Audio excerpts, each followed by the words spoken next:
तो दोस्तों, इस समय मैं हूँ भारत और नेपाल की सीमा धारचूला में, उत्तराखंड के धारचूला नामक जगह पे। आप ये देख रहे हैं ना, वो छोटा सा सस्पेंशन ब्रिज दिख रहा होगा। उस ब्रिज को क्रॉस कर जाएंगे तो ये नेपाल, दोस्तों ये नेपाल, और हम खड़े हैं भारत में। बीच में बह रही है ये काली नदी। तो यार, धारचूला तो हम पहुंच गए थे 12 बजे ही, और आज का प्लान था कि सोचे थे कि हम निकल जाएंगे आज कैलाश के लिए। परमिट वगैरह का काम हो जाएगा, लेकिन इत्तेफाक है मेरा तो मेडिकल टेस्ट हो गया, सब कुछ ठीक रहा, कंप्लीट हो गया। लेकिन मेरे मित्र गोरख जी का मेडिकल इशू कुछ आ गया। मेडिकल इशू में बीपी हाई हो गया, जिसके कारण डॉक्टर ने दवा दी और कहा कि आज दवा खा के रेस्ट करिए, कल पुनः बीपी चेक करेंगे, अगर नॉर्मल होगा तो ही मैं परमिट दे पाऊँगा। फ़िलहाल बिना परमिट के जा नहीं सकते, तो आज धारचूला में हम लोग रुक गए हैं। तो अभी हम आ गए हैं मित्रों नेपाल में।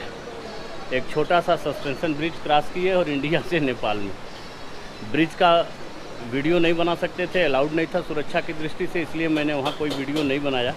फ़िलहाल आप नेपाल देखें। ऊपर चल के और भी मार्केट है, क्यों ऊपर और मार्केट है ना, ऊपर और मार्केट है, लेकिन झूठ में उतना ऊपर चढ़ना कोई फ़ायदा नहीं, इसलिए हम लोगों ने सोचा कि यहीं घूम लेते हैं। ये है नेपाल।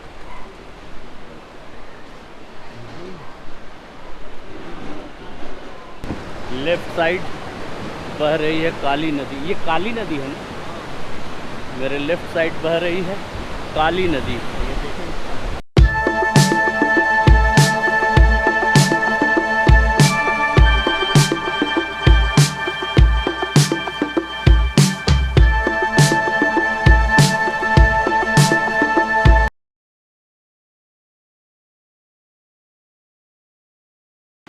आज दूसरा दिन हो गया मेरा धारचूला में।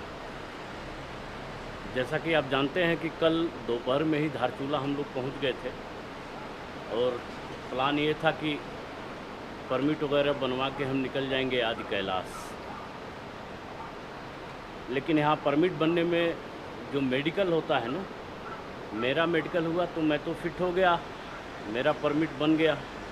लेकिन मेरे साथ गोरख थे, वो मेडिकल में कुछ बीपी वगैरह हाई था उनका, तो फिर ईसीजी वगैरह हुआ, उसमें भी कुछ एबनॉर्मलिटीज़ मिली, जिसके कारण उनको fitness certificate, medical fitness certificate नहीं मिल पाया। डॉक्टर ने दवा लिखी है और आज फिर बुलाया है। होप करता हूँ कि ईश्वर सब कुछ ठीक करेंगे और आज उनका फिटनेस सर्टिफिकेट मिल जाएगा। अगर ऐसा हुआ तो आज हम लोग आदि कैलाश के लिए निकलेंगे। अभी मैं धारचूला में हूँ। धारचूला के बारे में मैं बताऊं कि यह एक ऐसा शहर है जो दो हिस्सों में बटा है, भारत और नेपाल में। अभी मैं भारत के हिस्से वाले धारचूला में हूँ। दूसरी तरफ जो हिस्सा है वो जस्ट मेरे सामने नदी के उस पार, उसे डारचूला कहते हैं। इसे धारचूला कहते हैं, उसे डारचूला कहते हैं। और इस शहर को जो एक नदी दो भागों में डिवाइड करती है, वो ठीक मेरे सामने बह रही है काली नदी। काली नदी का उद्गम है काला पानी, जो लिपू लेक पास के पास है। इसका उद्गम काला पानी से ही है, लिपू लेक काला पानी से। लिपू लेक का नाम आप लोगों ने सुना होगा, थोड़ा सा कंट्रोवर्सी है लिपू लेक में भारत और नेपाल को लेके। मैं इन सब बातों में नहीं पड़ना चाहता, लेकिन एक नदी जो एक शहर को दो हिस्सों में बांटती है, एक इंडिया में धारचूला है और दूसरा नेपाल में डारचूला है। इन दोनों देशों के, इन दोनों बाज़ार कहूँ मैं, धारचूला और डारचूला के जो नागरिक हैं, इनका लगभग ट्रेडिशन, कल्चर सब कुछ सेम है। जो भाषा यहाँ प्रमुखता से बोली जाती है वो कुमाऊनी और रुंग भाषा है। यहाँ के नेपाल के लोग जो हैं, नेपाली जिसे हम कह सकते हैं, वो थोड़ा सा भिन्न हैं। काठमांडू, पोखरा साइड के जो नेपाली हैं, उनसे थोड़ी भिन्नता मैंने महसूस की, भाषा में भी, रहन सहन में भी।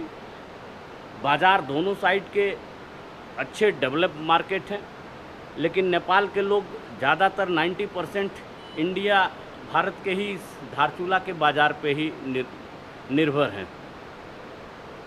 धारचूला के बारे में आपसे बताऊं तो कालांतर में माने चाइना से युद्ध 1962 की लड़ाई के पहले यह इंडो तिब्बत का एक बहुत ही बड़ा मार्केट हब हुआ करता था। यहाँ का प्रसिद्ध हैंडीक्राफ्ट कालीन उद्योग, कारपेट उद्योग था, जिसे तिब्बतन लोग खाने की सामान और कपड़ों के बदले यहाँ से ले जाते थे, और यह ट्रेडिशन बहुत ही बड़ा और बहुत ही विकसित था। यहाँ के लोगों के लिए सोर्स का एक इनकम के सोर्स का एक बहुत बड़ा साधन था। लेकिन 1962 के युद्ध के बाद ये चीज़ें बंद हो गई, और इन चीज़ों के बंद होने के बाद धारचूला के लोगों के सामने एक आर्थिक संकट की स्थिति उत्पन्न हुई। लेकिन सरकार और लोकल उत्तराखंड के लोगों के सहयोग से इन लोगों ने अपना इनकम का सोर्स बदला। पशुपालन, फार्मिंग, छोटे मोटे हैंडीक्राफ्ट्स, ये सारी चीज़ें अब यहाँ धारचूला के लोगों के लिए इनकम के मुख्य स्रोत हैं।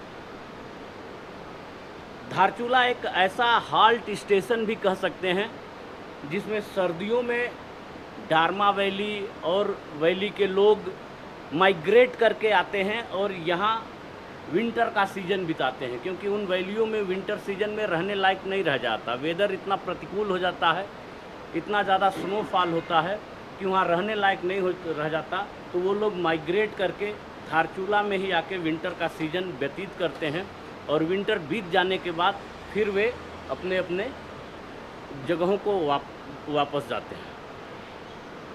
आदि कैलाश यात्रा के लिए जो भक्त जाते हैं, श्रद्धालु जाते हैं, उनके लिए भी एक प्रमुख हाल्ट स्टेशन है, क्योंकि आदि कैलाश के लिए जो परमिट वगैरह बनता है वो यहीं से बनता है। अगर आप भी आदि कैलाश ओम पर्वत यात्रा की योजना बना रहे हैं तो मेरे इस वीडियो को पूरा देखिएगा। धारचूला उत्तराखंड के एक प्रमुख शहर, सबसे बड़े शहर पिथौरागढ़ से लगभग 90 किलोमीटर की दूर उत्तर में अंतिम सबसे बड़ा बाज़ार कह सकते हैं स्थित है। धारचूला से आपको टैक्सियां भी मिलती हैं, शेयरिंग कैब मिलते हैं, आप अपनी पर्सनल गाड़ी से भी आ सकते हैं, लेकिन आपको धारचूला में आके रुकना पड़ेगा और यहाँ परमिट बनवाना पड़ेगा आदि कैलाश और ओम पर्वत जाने के लिए। परमिट की जो प्रक्रिया है उसमें यह है कि आपका आधार कार्ड होना चाहिए, आपका मेडिकल होगा, पुलिस वेरिफिकेशन होगा, मेडिकली आप फिट होंगे तो यहाँ से परमिट आपको अलाउ होगा, जिसमें लगभग अगर आप स्वतः करा रहे हैं तो 1 दिन का टाइम लग जाएगा। तो आपको 1 दिन लगभग यहाँ स्टे करना पड़ेगा। बहुत सारे ऐसे एजेंट भी हैं जो आपका करवा देते हैं, लेकिन कोई फ़र्क उससे नहीं पड़ता, खामखा वो 1500 रुपया ज़्यादा ले लेते हैं, क्योंकि मेडिकल के लिए आपको स्वयं व्यक्तिगत रूप से उपस्थित होना पड़ेगा यहाँ के हॉस्पिटल में। बिना उपस्थित हुए मेडिकल नहीं बन सकता, और मेडिकल बनने के बाद ही फिटनेस सर्टिफिकेट आपको मिलेगा। वो फिटनेस सर्टिफिकेट आपको आदि कैलाश के मार्ग में दिखाना पड़ेगा, तभी आगे जाने देंगे। इसलिए आप जब भी धारचूला आएँ तो आप यहाँ से अपना परमिट ज़रूर बनवा लें।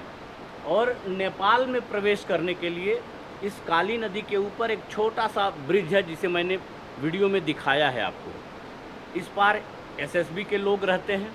आपका आधार कार्ड देखेंगे, आधार कार्ड देखने के बाद एंट्री करेंगे और आप नेपाल में जा सकते हैं। शाम को 7 बजे यह मार्ग बंद हो जाता है, इसलिए शाम को 7 बजे से पहले आपको वापस नेपाल से इंडिया में आना ही होगा।